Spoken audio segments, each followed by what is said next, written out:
तर मी आंदोलनाच्या भूमिकेवरती ठाम आहे असं राजेंद्र राऊत यांनी म्हटलेलं आहे। 288 आमदारांपैकी मी भूमिका स्पष्ट केली, इतरांनीही करावी असं देखील राजेंद्र राऊत यांनी म्हटलंय। मी जरांगे पाटलांवर टीका करणार नाही असं देखील राजेंद्र राऊत यांनी म्हटलेलं आहे। माझं कुठे चुकत असेल तर वरिष्ठांनी त्यांचं ऐकून घेईन असं देखील राजेंद्र राऊत यांनी म्हटलं। मी आंदोलनाच्या भूमिकेवर ठाम आहे। माझं बरोबर आहे। मला माहित आहे ह्याच्यामध्ये काय आहे की आता 288 आमदार आहेत सगळे। 288 आमदारांमध्ये मी माझी भूमिका स्पष्ट केली आहे। तशी सत्ताधाऱ्यांनी आणि विरोधकांनी पण आपापली भूमिका स्पष्ट करावी।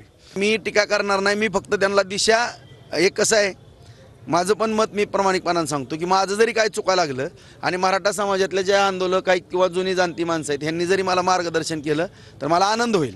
किंवा काही वकील मंडळीनं केलं किंवा रिटायर जज वगैरे त्या सगळ्यांनी किंवा ज्यांना ह्याच्यामधलं समजतं, मी म्हणत नाही की 100% मला आरक्षणातलं काय कळतंय। एक 20-25% माझा अभ्यास असेल, 100% अभ्यास असण्याचं असं काही कारण नाही। एवढा मी तज्ज्ञ नाही।